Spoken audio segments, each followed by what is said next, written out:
મનરેગા મુદ્દે નર્મદા કોંગ્રેસનું આક્રોશ, રાજપીપળા ગાંધી ચોક ખાતે ધરણા। દર્શક મિત્રો, આપ જોઈ રહ્યા છો સરદારનો અવાજ। નર્મદા જિલ્લા કોંગ્રેસ સમિતિ દ્વારા આજે રાજપીપળા શહેરના મહાત્મા ગાંધી ચોક ખાતે મનરેગા મુદ્દે ધરણા પ્રદર્શન યોજાયું હતું। આ ધરણા પ્રદર્શનમાં નર્મદા જિલ્લા કોંગ્રેસ સમિતિના પ્રમુખ રણજીતસિંહ તડવીના નેતૃત્વ હેઠળ આદોદના પૂર્વ ધારાસભ્ય પીડી વસાવા, ગુજરાત પ્રદેશ કોંગ્રેસ સમિતિ આદિવાસી વિભાગના ઉપપ્રમુખ ચંદ્રકાંત તડવી અને નર્મદા જિલ્લા કોંગ્રેસ સમિતિના ઉપપ્રમુખ માલવ બારોટ તેમજ જિલ્લા તાલુકા ગ્રામ પંચાયતના હોદ્દેદારો, આગેવાનો, કાર્યકરો મોટી સંખ્યામાં હાજર રહ્યા હતા। કોંગ્રેસ દ્વારા કેન્દ્ર સરકારના નિર્ણયોની સામે કડક વિરોધ વ્યક્ત કરવામાં આવ્યો હતો। મનરેગા કાયદામાંથી મહાત્મા ગાંધીનું નામ દૂર કરવાની પ્રક્રિયા સામે કોંગ્રેસે આક્રોશ વ્યક્ત કરતા જણાવ્યું કે ગાંધીના નામ સાથે ચેડા કરવાનું કોઈ પણ ષડયંત્ર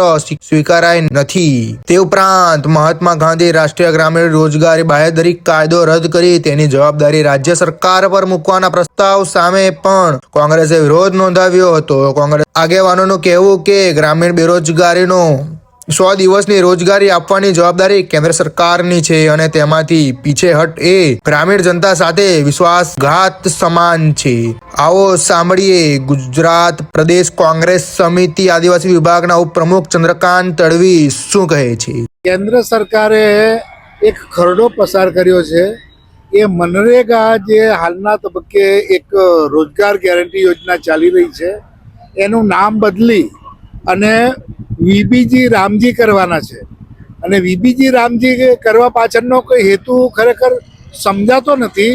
આ નામથી એમને તકલીફ શું છે? આ નામમાં મહાત્મા ગાંધી રાષ્ટ્રીય રોજગાર ગ્રામીણ રોજગાર બાંહેધરી કાયદો છે, એટલે ગાંધી શબ્દ એમને નડતો એવું અમને લાગે છે। કેમ કે આ ગોડસેવાદી સરકાર છે, એટલે એમને ગાંધીવાદી વિચારધારા ગમતી નથી। એના કારણે આનું નામ બદલી રહ્યા એવું લાગે છે। સાથે સાથે એ યોજનામાં હાલના તબક્કે કેન્દ્ર સરકારે 90% ફંડ વત્તા 10% ફંડ રાજ્ય સરકારે આપવાનું રહે છે અને દરેક ગામમાં દરેક જે બેરોજગાર ગ્રામીણો છે એમને 100 દિવસની રોજગારી આપવાની છે।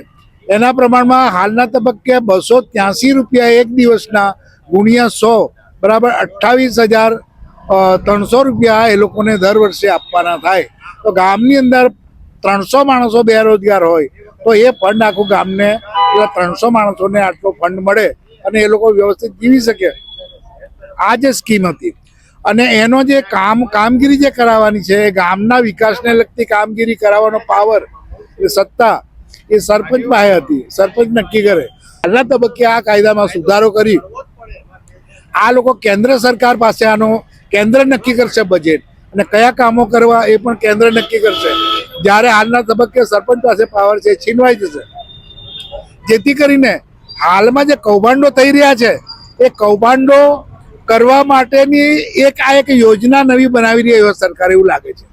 કેમ કે હાલના તબક્કે ગુજરાતમાં મનરેગા યોજના હેઠળ આ ગુજરાતમાં બીજેપી સરકારના મંત્રી બચ્ચુ ખાબડના 2 દીકરાઓએ એકે 71 કરોડનું અને બીજાએ 91 કરોડનું કૌભાંડ કર્યું છે અને એક બોગસ એજન્સીઓ ઊભી કરી અને ખોટા જોબ કાર્ડો બનાવી આ લોકો પૈસાની ઉચાપત કરે છે। એટલે એવું આને મોટા પાયે કરવા માટેની આ એક ષડયંત્ર હોય એવું અમને લાગી રહ્યું છે। તો ખરેખર જે મનરેગાનો જે હેતુ છે એ હેતુ પાર પડતો નથી। જો એનો હેતુ પાર પાડવો હોય તો હાલના તબક્કે જે મનરેગા યોજના છે એ ચાલુ રાખવી જોઈએ એવું અમારો માનવું છે અને અમે આ કાયદાનો સખત વિરોધ કરીએ છીએ અને એના માટે અમે આજે ધરણા પર બેઠા છીએ। ગાંધીએ પોતાનું સર્વસ્વ ત્યાગીને આખા દેશને આઝાદી અપાવી છે અને સમાનતા માટે આખી જિંદગી લડ્યા છે, છતાં પણ આ ગોરસેવાદી આરએસએસ અને બીજેપી સરકારે એમનું અપમાન કર્યું છે। ગાંધીજીની વિચારધારાને એ લોકો નષ્ટ કરવા માંગે છે। ખરેખર ગાંધી વિચારધારા એટલે કે સ્વરાજ એટલે દરેકને સમાનતા, દરેકને રોજગારી, દરેકનું ઘર હોય, દરેક પાસે એજ્યુકેશન હોય, દરેકને ચિકિત્સાલયમાંથી સારવાર મળે। આ એક સપનું હતું ગાંધીજીનું, પરંતુ એમને મિટાવી હાલના તબક્કે શિક્ષણ ક્ષેત્રે આ લોકો પ્રાઇવેટાઇઝેશન લઈ આવ્યા।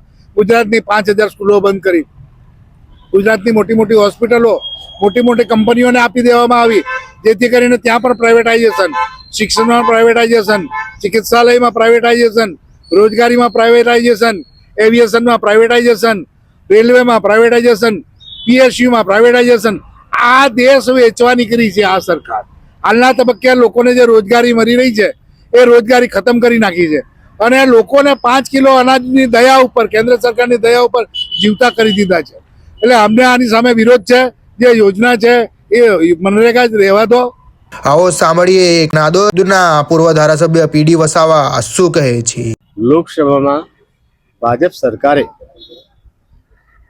મનરેગા યોજના છે એને બદલીને વિકસિત ભારત જી રામજી નામ આપવાનું એ લોકોએ બિલ દાખલ કર્યું છે. એની સામે કોંગ્રેસને જબરજસ્ત વાંધો છે, વિરોધ છે. ને આજે સમગ્ર ભારતમાં કોંગ્રેસના આગેવાનો, MP, MLA બધા જ આગેવાનો આજે ધરણા પર બેઠા છે ને ધરણા પર બેસીને એક નક્કર વિરોધ દર્શાવવા માટે આજે બધા જ આખા દેશના દરેક તાલુકામાં, જિલ્લામાં કે રાજ્ય કક્ષાએ બધે જ આ ધરણાનો કાર્યક્રમ રાખવામાં આવ્યો છે કે જે UPAની સરકારે જ્યારે આ કાયદો લાવ્યા, મહાત્મા ગાંધી, કેન્દ્રમાં મનમોહનની સરકાર અને સોનિયાના વડપણ હેઠળ સરકાર જ્યારે હતી ત્યારે આ મનરેગા યોજનાનો કાયદો પસાર કરવામાં આવ્યો હતો. તે વખતે સરકારનો જે આશય હતો કે ગામડાના લોકોને મજૂરી કરવા માટે બહાર જવું ના પડે, પોતાના ગામમાં જ રોજગારી મળી રહે અને તે 100 દિવસ, વર્ષમાં 100 દિવસ રોજગારી મળી રહે, એના માટે આ કાયદો સમગ્ર દેશમાં લાગુ પડે એ રીતે કરવામાં આવ્યો હતો.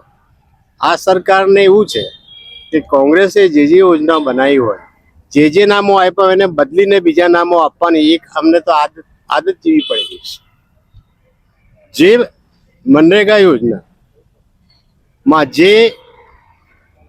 જે હેતુઓ છે એ તો એને રહેવાના છે, પણ ધીમે ધીમે હવે વર્ષમાં જ્યારે સિઝન હોય ત્યારે રોજગાર કામ બંધ થઈ જાય તો લોકોને તો રોજગારી તો તે વખતે જ મળવાની છે, તો લોકો તે વખતે ક્યાં જશે? એટલે આમાં ઘણા બધા ગૂંચવણભર્યા પ્રશ્નો છે અને મૂંઝવણભર્યા પ્રશ્નો છે. ગરીબોને ગરીબ જ રાખવા છે, ગરીબોને માટે એમને કોઈ લાગણી નથી. એમને માત્ર ને માત્ર પોતાના નામ બદલીને વાહવા કરવી છે, પણ ગરીબોની યોજનાનું નામ બદલીને શું વાહવાઈ લેવાના છે? વિકસિત ભારત આજે છે, વિકસિત ભારત પહેલે નહોતું. જી રામજી તો સામાન્ય શબ્દ છે, જી રામજી, એ નામ લાવીને ગરીબોની આપણે હાંસી નથી ઉડાવતા, ગાંધીજીનું અપમાન આપણે નથી કરતા કે જે ગાંધીજીએ આ દેશને વર્ષો સુધી અંગ્રેજોની ગુલામીમાં હતી એને આઝાદી અપાવીને ગરીબોનું ઉત્થાન કેમ થાય, ગરીબોને રોજી કેમ મળે, રોજીને શિક્ષણ સારું કેમ મળે, આરોગ્ય સારું કેવું મળે, એ જાતના હંમેશા ગાંધીજીએ પ્રયત્ન કર્યા. ગ્રામ સ્વરાજની કલ્પના, ગામમાં જ બધા પોતાનો ન્યાય કરે, ગામમાં જ બધા જે કંઈ પ્રશ્નો હોય ઉકેલાય, એના માટે ગ્રામ પંચાયતો પૂજ્ય મહાત્મા ગાંધીજીનું સપનું હતું તે વખતનું, એનું કોંગ્રેસની સરકારે એને સાકાર કર્યું. આજે ભાજપમાં પેશા કાયદો હોવા છતાં, શેડ્યુલ 5 અનુસૂચિ 5 હોવા છતાં એનો અમલ નથી થતો ને એમાં તો શું છે કે આદિવાસી વિસ્તારને જ આ વસ્તુ લાગુ પડે છે. છતાં આ સરકારને તો નામો બદલવાની તો એક એ પડી ગઈ છે, એટલે એમને તો ભગવાન બચાવે. કોંગ્રેસ તો ગાંધીજીનું અપમાન સહન કરી લેવાની નથી, આંદોલનો ચાલુ જશે, ગાંધી ચીંધે માર્ગે ચાલુ જશે. જે કોંગ્રેસ પાર્ટી, નર્મદા જિલ્લા કોંગ્રેસ પાર્ટી જે ધરણા પર બેઠી છે એનો મુખ્ય મુદ્દો અને હેતુ એ છે કે UPA સરકારમાં જે કાયદો લાવવામાં આવ્યો હતો મનરેગા, જેનું નામ બદલી અને હાલની NDA સરકાર VBG રામજી કરીને નામ આપે છે. તો પહેલો પ્રશ્ન તો એ જ છે કે નામ બદલવાની જરૂર શું પડી છે તમારે? બીજું કે મનરેગા જે કાયદો યુપીએ સરકાર લાવી હતી એમાં એક ફાયદો એ હતો કે કોઈ પણ મજૂર વ્યક્તિ કે એ સીધો કેન્દ્ર સરકાર પાસે મનરેગા હેઠળ કામ માંગી શકે, કેન્દ્ર સરકાર એને કામ આપવું જ પડે. કહેવાનો મતલબ ડિમાન્ડિંગ હેતુથી આ હતું. તો અત્યારે એ સ્થિતિ છે કે જો જરૂર હશે તો મજૂરોને મજૂરી રાખવામાં આવશે, અને એ પણ કયા આધારિત? બજેટ આધારિત. માન લો કે ડિમાન્ડ છે, મજૂરને જરૂર છે કે મનરેગા હેઠળ કામ મેળવવું છે, તો એ કામ નહીં મળે. ડિમાન્ડ હશે તો મળશે. બીજું કે બજેટમાં જે નિર્ધારિત બજેટ છે તો એ બજેટ જે તે રાજ્ય સરકાર પર બર્ડન, પહેલી વાત તો એ કે રાજ્ય સરકાર પર બર્ડન આપવામાં આવેલું છે કે એનું ભુગતાન, મજૂરોનું ભુગતાન જે છે મનરેગા હેઠળ અત્યાર સુધી કેન્દ્ર સરકાર કરતી આવી છે. હવે જે તે રાજ્ય સરકાર કરશે 40%, એટલે એનો બર્ડન પણ રાજ્ય સરકાર પર આવવાનું. અચ્છા, રાજ્ય સરકાર પર બર્ડન આવશે. બીજું કે એમાં જે તે નિર્ધારિત રાજ્ય સરકારને મનરેગા હેઠળ જે તે બજેટ ફાળવવામાં આવ્યું હશે, તો આમાં એક નિયમ એવો પણ સરકાર લાવવા જઈ રહી છે કે બજેટ પૂરું તો કામ પૂરું. તો માની લો કે કોઈ જગ્યાએ કોઈ ભ્રષ્ટાચાર થયો અને બજેટ પૂરું થયું, અથવા તો કોઈ પણ રીતે બજેટ પૂર્ણ બતાવી દીધું, તો એ મજૂરોનું શું કે જે લોકોને કામની જરૂર છે અને મનરેગા હેઠળ કામ માંગવા જાય છે, એ લોકોએ મજબૂરીમાં, અચ્છા બીજું 60 દિવસ તો એવા કે એ લોકોને મજૂરી મળે નહીં. જ્યારે કામ નહીં મળે તો એ લોકોએ મજબૂરીમાં પ્રાઇવેટાઇઝેશન તરફ, એટલે કે નાની મોટી એજન્સીઓ થ્રુ કામ મેળવવાની જરૂર પડશે. મનરેગાના હેતુમાં કોઈ કુશળ મજૂર હોય કે ના હોય, જે તે ક્ષેત્રમાં કોઈ કુશળતા ધરાવતું હોય કે ના ધરાવતું હોય, દરેકને પોતાનું કામ અને મજૂરી મળતી હતી મનરેગા હેઠળ. એટલે આ ઘણા બધા મનરેગાના ફાયદા છે જે પેટા નિયમો બદલી અને સરકાર નામ બદલવા જઈ રહી છે. તો અમારી સરકાર પાસે એ જ માંગણી છે કે મનરેગાનું નામ મનરેગા જ રહેવા દે, અને એમાં જે નિયમો કે પેટા નિયમો છે એનામાં કોઈ ફેરફાર ના કરે. અને જો એ નામ બદલવામાં આવ્યું તો સૌ પ્રથમ તો ગાંધીજીનું અપમાન થાય છે આ નામમાં, કારણ કે મહાત્મા ગાંધી રૂરલ એમ્પ્લોયમેન્ટ ગેરંટીનું આ નામ છે મનરેગા એટલે, બરાબર. તો એ નામ મહાત્મા ગાંધીજીનું અપમાન છે, જેને કોંગ્રેસ કદી પણ સહન નહીં કરી લે. અને જો આ વસ્તુ માનવામાં ના આવી તો હજુ કોંગ્રેસ રસ્તા પર ઉતરીને ઉગ્રથી ઉગ્ર આંદોલન કરવા તૈયાર છે. માલવ બારોટ, નર્મદા જિલ્લા કોંગ્રેસ ઉપપ્રમુખ.